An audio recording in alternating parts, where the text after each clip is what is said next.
Natutuwa po ako, makikita natin na bagamat 4 na taon na walang naging continuity mula doon sa mga programa ng ating dating Pangulong Rodrigo Roa Duterte, mukhang ngayon ay magkakaroon na po ng continuity. Ito po yung sinasabi natin na kung sana ang bawat Pangulo na papalit sa dating Pangulo ay magkaroon ng continuity na programa. Isipin ninyo, 4 years ang nawala. Ngayon natin marirealize. Alhamdulillah, ngayon, sana magkatuluyan na at wala nang humarang. Opo, balikan ko lang sir yung mga post po ninyo para sa kabatiran nating mga kababayan. Sorry, napahaba, boss. Okay lang sir. June 16, 2025, sinabi po ninyo, kumusta ang ating food security? Malinaw na po ang kakampihan ng mga bansa sa kaganapan sa Middle East. June 16, 2025, as of 2023, 2.2 million OFW na sa Middle East. Same day pa rin sir, June 16, 2025, ginagarantiyahan ng Konstitusyon ng Pilipinas ang karapatan ng mga tao sa impormasyon tungkol sa mga bagay na may kinalaman sa publiko. Binanggit po niyo yung Article 3, Section 7 ng Constitution. Same day, magkakasunod dito na post, same day sir, langis, malaking issue ito sa bilihin. May plano na ba tayo? Uy, nagtatanong ka na last year pa. May plano na ba tayo? Sa nangyayari at mangyayari pa. Eto, matindi, Senador.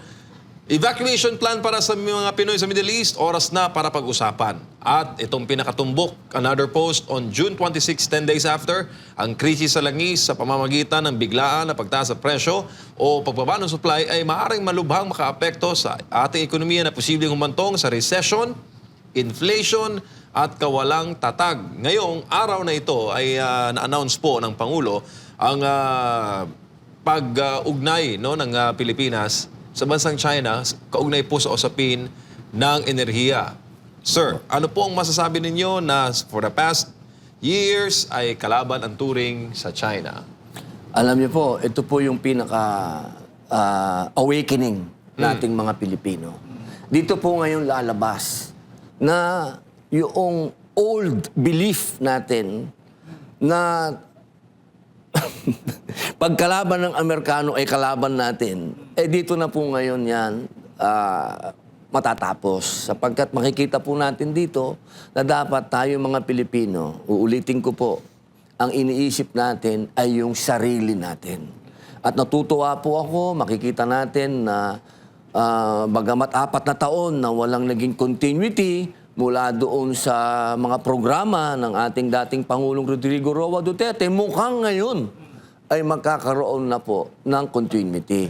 Ito po yung sinasabi natin na kung sana ang bawat Pangulo na papalit sa dating Pangulo ay magkaroon ng continuity na programa. Isipin ninyo, 4 years ang nawala. Ngayon natin marirealize. Alhamdulillah, ngayon, sana magkatuluyan na at wala nang humarang.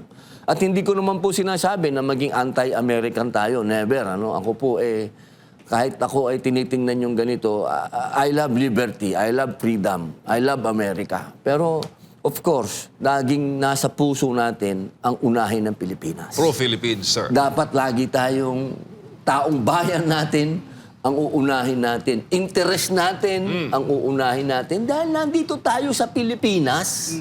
O malinaw, nandito tayo. At itong gagawin ng ating Pangulo na Bongbong Marcos, kapag ito ay ginawa niya, magiging legacy niya to. Babaunin niya na ito.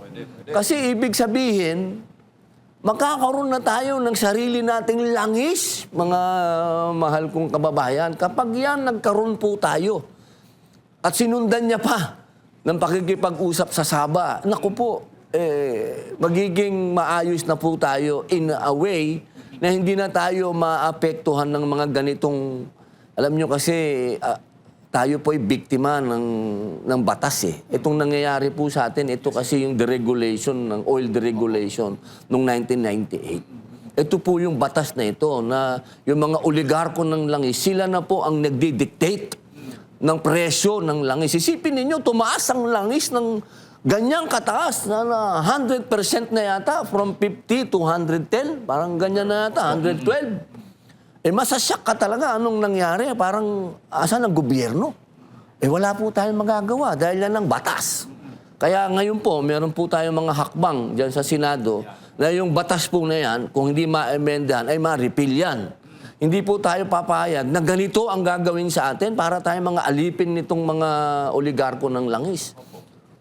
At saka, Senator, yung gusto ding suspendihin yung excise tax, kayo pumapabor din ho ba noon? Opo, tayo po co-author din po niyan. Pero ang masasabi ko lang po, makakatulong po ito. Definitely. Makakatulong po yan. Lahat po yan, pati po yung VAT, gusto din namin tanggalin yan. Medyo kumokontra pa ang administrasyon, pero dapat tanggalin din muna yan, suspindihin muna. Pero lahat po yan, may maitutulong. Totoo. Pero maliit. Maliit lang po yan. Ilang percent lang po yan. Opo. Ang gusto natin, yung hindi band-aid solution. Kasi ang tawag ko dyan, band-aid. Sususpindi mo, ibabalik mo. Kailangan natin ng tunay na solusyon. At ang tunay na solusyon, uulitin ko po, makapagnegosyo tayo kasama ang mga bansang inisip natin noon ay baka kalaban natin. Ha? Nabura na yan sa panahon ni Digong, pero bumalik. Pero ngayon, ano ba? Andyan. Sino bang handang tumulong sa atin ngayon? China, Russia. Yan po yung mga bansa na nandyan. Sana makagawa po tayo ngayon ng batas na gustong-gusto natin na ipatawag sana kami ng Pangulo. Kasi yan naman po ang nasa Article 6, Section 12 yata o 14 na anytime pwede niyang i-convene ang Kongreso, no, para siguro kailangan na po namin amendahan talaga ang konstitusyon. Kasi kailangan po natin ibahin na yung mga provision ng economic provision ng ating konstitusyon para malaya na pong makapasok yung mga foreign investor. Kasi po, tatandaan po nyo, nagkaroon ng Supreme Court decision na pinagbawalan po yung oil exploration natin with China. So medyo madami na naman kukontra dyan. Oo, dami na namang lilitaw.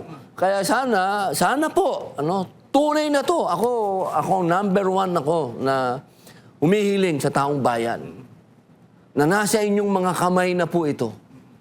Na sana kayo na po ang humiling sa ating Pangulo na amendahan natin ng economic provision, ng konstitusyon para malaya na po tayong makapag-mosquito, ibig sabihin makapagbutas po sa mga lugar na alam nating may langis at gas. Opo. Senator, balikan ko lang po yung sinabi po ninyo kanina na sa gitna nga po nitong pagdeklara ng Pangulong Bongbong Marcos Jr. ng State of National Energy Emergency ay nakikita po yung tamang panahon po ito para maisulong itong claim po natin sa Sabah. Opo. Pero paano po natin mapupursige po ng Marcos administration po niyan? Hindi ho ba ito magdudulot ng tensyon din sa relasyon natin with Malaysia? Hindi po.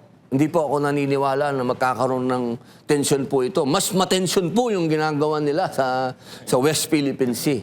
Mas matensyon po yan dahil ang nangyari po dyan, nagkalabasan na ng mga, nagkaputulan na ng daliri, marami na pong nangyari.